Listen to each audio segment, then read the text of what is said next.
2026 সালের জানুয়ারিতে ভেনেজুয়েলায় মার্কিন সামরিক অভিযান অপারেশন অ্যাবসোলিউট রিজলভ এবং দেশটির বৈধ প্রেসিডেন্ট নিকোলা মাদুরোকে অপহরণ বিশ্ব রাজনীতিতে এক নতুন সমীকরণ তৈরি করেছে। এটি কেবল একটি শাসন ব্যবস্থার পরিবর্তন নয়, বরং পশ্চিম গোলার্ধে মার্কিন যুক্তরাষ্ট্রের হার্ড পাওয়ার বা কঠোর শক্তি আবারও ব্যবহারের স্পষ্ট বার্তা।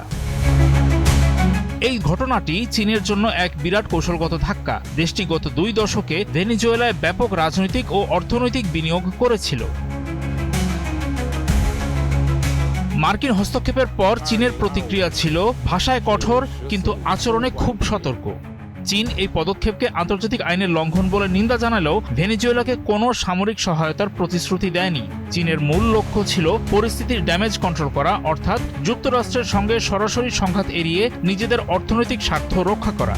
এটি লাতিন আমেরিকায় চীনের সীমাবদ্ধতাকে স্পষ্ট করে দিয়েছে। অর্থনৈতিক প্রভাব থাকলেও দেশটির এখনও মার্কিন সামরিক শ্রেষ্ঠত্বকে চ্যালেঞ্জ করার অবস্থা তৈরি হয়নি। চীন ভেনেজুয়েলা দ্বিপাক্ষিক সম্পর্কের গভীরতা কতটা ছিল? 2023 সালে দেশ দুটির সম্পর্ক সব অবস্থায় কৌশলগত অংশীদারিত্বে উন্নীত হয়েছিল।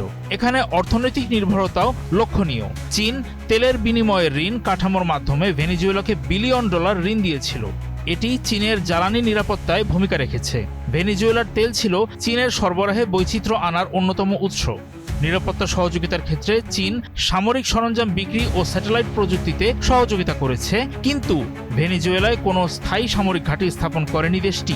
এক্সট্রিম মশার কয়েল প্ল্যান্ট ফাইবার দিয়ে তৈরি। ডেঙ্গু, চিকুনগুনিয়া বাহি সহ যে কোনো মশার বিরুদ্ধে দেয় এক্সট্রিম সুরক্ষা।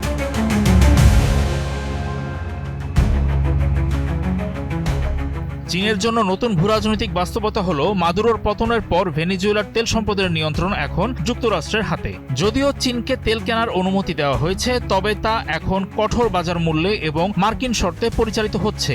এটি চীনের জ্বালানি নিরাপত্তা ও বকেয়া ঋণ পুনরুদ্ধারের প্রক্রিয়াকে অনিশ্চয়তার মুখে ফেলেছে। 2025 সালে মার্কিন জাতীয় নিরাপত্তা কৌশলে মনরো ডক্ট্রিনের যে পুনরুজ্জীবনের কথা বলা হয়েছিল, ভেনেজুয়েলায় মার্কিন অভিযান তারই প্রতিফলন। যুক্তরাষ্ট্র তার প্রভাব বলয় থেকে বহিরাগত শক্তি, বিশেষ করে চীনকে হটিয়ে দেওয়ার ক্ষেত্রে ছাড় দিচ্ছে না। এভাবে চলতে থাকলে ভবিষ্যৎ কেমন হবে? চীনের প্রভাব বিস্তারের মডেল হলো অর্থনৈতিক কূটনীতি ও হস্তক্ষেপ না করা। ভেনেজুয়েলার ঘটনা প্রবাহ ওই মডেলকে কঠিন পরীক্ষার মুখে ফেলেছে। চীন হয়তো ভেনেজুয়েলায় পিছু হটেছে, কিন্তু তারা ব্রাজিল বা মেক্সিকোর মতো দেশগুলোর সঙ্গে নতুন অংশীদারিত্বের মাধ্যমে খাপ খাইয়ে নেওয়ার চেষ্টা করবে।